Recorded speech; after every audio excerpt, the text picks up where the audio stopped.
Assalamualaikum. Yang bingung susah gemuk, gampang gemuk, susah kurus, gampang kurus, terus Kak bertanya-tanya ya, sebenarnya di tubuh kita itu energi kepake untuk apa aja sih? Banyak tentunya ya. Cuman banyak tuh apa? Nah, bisa nggak sih dikelompok-kelompokin kayak gitu? Tentu aja bisa. Yuk kita obrolin. Secara garis besarnya, konsumsi energi di tubuh kita terbagi untuk tiga hal besar.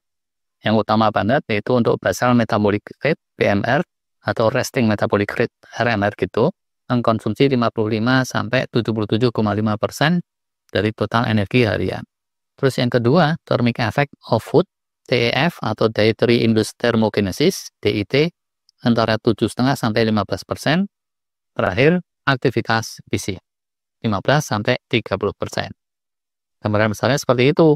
Tergantung siapa yang ngomong ini bisa beda-beda dikit lah dari rentang di atas. Nah, lebih detailnya kita bisa mulai dari yang ketiga yuk. Yang paling gampang dulu. Energi untuk aktivitas fisik itu karena paling kasat mata terus dijadiin patokan sama yang menganut pakem kuno kalori in, kalori out. Nah, akibatnya awam pun terus ngandelin ini untuk bakar-bakar kalori, bakar-bakar energi. Padahal ini porsinya yaitu tadi cuma sekitar sepertiga atau seperenam dari keseluruhan konsumsi energi atau kalorinya manusia. Ini termasuk untuk segala gerakan ya, mulai dari yang ringan cuma duduk, ngupil, jalan, males-malesan, sampai olahraga yang beneran banting tulang habis-habisan. Besar kecilnya bakaran kalori itu tergantung seberapa berat gerak kerjanya, seberapa frekuensi, dan durasinya. Terus jenisnya itu seperti apa? Yang gemuk gitu ya, ngangkat beban badannya sendiri 120 kilo, jalan 100 langkah, tentu akan beda sama yang 100 langkahnya orang yang cungkring. Cukup jelas lah ya mestinya. Yang kadang terlupakan itu tadi, bahwa bagian ini mentok-mentoknya cuma seperenam sampai sepertiga saja dari total kebutuhan kalori harian manusia. Tidak mengherankan kalau orang mau nurunin berat badan, fokusnya ke sini, seringkali malah hasilnya zoom.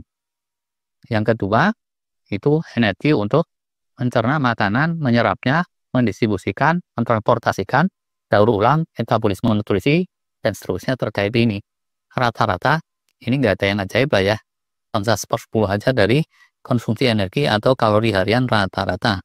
Sesekali kalau lagi rileks banget, misalnya pas puasa panjang gitu, nah ini daur ulang protein, bongkar lemak, sama proses autofagi dan seterusnya, itu tetap butuh energi tuh. Bisa dibilang mentok-mentoknya itu sampai 7-8%-an gitu dari konsumsi energi harian. Nah, kalau pengolahan asupan makanan yang paling butuh energi, itu tentunya pengolahan makronutrien, karena dia itu yang volumenya paling gede. Di antara makronutrien, yang paling butuh energi terkait pencernaannya, itu protein. Dia bisa butuh 20-30% dari kalori yang terkandung di dalam si protein itu sendiri. Itulah sebabnya protein ini cenderung nggak bikin gemuk banding yang lain. Kedua, yang butuh energi besar untuk pemrosesan dan distribusi dan pengelolaannya itu gula karbo. Ya butuh 5-15% gitu dari kalori yang terkandung di dalam gula karbo itu sendiri. Terus lagi kalau karbo ini asupannya kebanyakan kan dia bakalan butuh energi lagi tuh untuk dikonversi jadi trigliserid lemak. Jadi yang ini kelasnya kelas tengah-tengah nih kalau di rata-rata. Nah, terus yang paling efisien itu lemak. Bukan efisien absolut sih. Sebenarnya dia ini butuh proses yang lebih rumit daripada gula karbo, tapi masalahnya kepadatan energinya kan berganda tuh. Jadi, begitu diprosentasekan antara kebutuhan untuk proses sama energi yang terkandung, ya ini cenderung paling kecil tapi rada mirip sama yang gula karbo tadi, ya paling pol 5-15% kayak gitu. Perlu jadi perhatian di sini nih, kalau kita makan banyak, itu tiap-tiap jenis makanan bakal menuntut energi pemrosesan yang beda-beda tergantung komposisinya. Semakin kompleks makanannya, misalnya nih, makanan alami tinggi serat, baru metik di atas pohon, banyak getahnya segala, nah itu bakalan butuh energi pemrosesan yang paling gede tuh. Jadi sama-sama diasup lemak, itu lemak murni, kayak minyak zaitun, yang bahkan bisa tinggal log aja, pemrosesannya akan jauh lebih cincai daripada kalau yang diasupkan itu buah alpukat gitu, keras lagi harus dikunyah, kandungan lemaknya tinggi juga. Soal dan ya. Terakhir nih ketiga nih, untuk operasional dasar tubuh kita, ini ngambil porsi paling banyak, BMR atau RMR tadi. Sekecil-kecilnya, dia itu butuh kira-kira separuh gitu, lebih dikit dari kebutuhan energi harian kita. Uniknya, berdasarkan penelitian terkini, organ otak saraf kita itu merupakan bagian yang paling intensif konsumsi energinya. Walaupun secara bobot dia nggak sampai 2% dari berat badan kita keseluruhan, secara konsumsi energinya, otak saraf ini bisa antara 20-25% dari total kebutuhan energi harian. Jadi, balik ke gambar di atas tadi, yang bagian BMR LMR ini, garis besarnya bisa dibagi dua. Untuk otak saraf itu bisa 20-25%, dan sesisanya itu untuk yang lain-lain. Kalau yang lain-lain ini beneran fluktuatif, tapi yang otak sebetulnya cenderung stabil. Prosentasenya aja tuh terhadap keseluruhan bergerak dari 20 ke 25, tapi kalau dari angka absolutnya itu cuma sedikit aja berfluktuasi. Karena bagaimanapun, urusan otak saraf itu sekedar sinyal-sinyal bioelektrik kecil gitu ya. Paling gede butuhnya saat otak sedang mengalami gamma wave gitu, paling rileks saat delta wave deep sleep. Tapi sekali lagi itu bedanya tipis-tipis saja. Sedangkan untuk yang lain-lain, fluktuasinya itu macam-macam. Ada untuk breathing pernapasan, ada untuk sirkulasi darah, ada untuk mengelola temperatur tubuh, ada untuk penumbuhan sel, repair, healing, kayak gitu. Dan terakhir ada untuk aktivitas organ yang cukup dominan itu liver, limpa, ginjal, kayak gitu. Bahkan ya, ketika kita tidur itu tubuh tetap butuh energi. Kalau biomaterial protein berlimpah, itu bakalan dia pakai untuk penumbuhan sel, repair, healing, dan ini tetap butuh banyak selagi kitanya tidur. Sebaliknya, kalau pas sibuk atau stres macam-macam, apalagi biomaterial kurang memadai, aktivitas healing ini akan menurun jauh. Dan energi untuk healing ini pun akan jauh menurun, dan ini merugikan kita sendiri sih.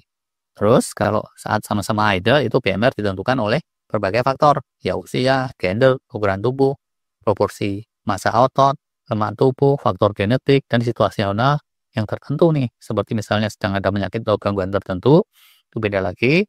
Terus sedang masa pertumbuhan, sedang hamil menyusui, dan seterusnya. Nah, kalau kita pakai kacamata kuda, fokus ke olahraga doang, ini urusan bisa kayak pencet-pencet balon. Kita banyakin olahraga, dari sisi kebutuhan energi untuk gerak, memang meningkat tajam. Tapi dalam waktu bersamaan, kebutuhan energi untuk healing dan penumbuhan sel jauh menurun. Ujungnya, jadi nggak terlalu butuh energi tambahan dan nggak terlalu butuh bakar lemak. Sebaliknya nih, tanpa olahraga kebanyakan sekalipun, itu kalau kita bisa nge-boost healing, yaitu dengan stres positif, memacu hormon endorfin, oksitosin, terus banyak diasup biomaterial yang bagus, protein, lemak, dan mikronutrien yang balance gitu, itu tubuh kita otomatis akan ngencengin healing lebih dari biasanya, dan terus akan butuh energi lebih, akan bakar lemak untuk pemenuhan energinya. Nah, itu deh kira-kira gambaran breakdown, rincian penggunaan energi di tubuh kita. Ini bukan akurat banget, sekedar ancer-ancer dari berbagai sumber. Nah, sedikit tambahan catatan ya. Selain bobot bisa naik turun karena kalori in, kalori out, bisa juga bobot itu berfluktuasi karena kandungan air dan cairan secara umum yang berubah-ubah. Bisa juga karena perubahan di aspek biomaterial. Selain yang cair, itu pun bisa masuk ataupun keluar. Jadi, sebenarnya ide kalori in, kalori out bukan sepenuhnya salah atau ngawur, bisa benar-benar aja asalkan diperhitungkan semua aspek. Tidak sekedar aktivitas fisik toh, tapi yang lain-lain juga. Termasuk keluar masuk biomaterial tadi. Oke. Itu udah untuk kali ini. Terima kasih.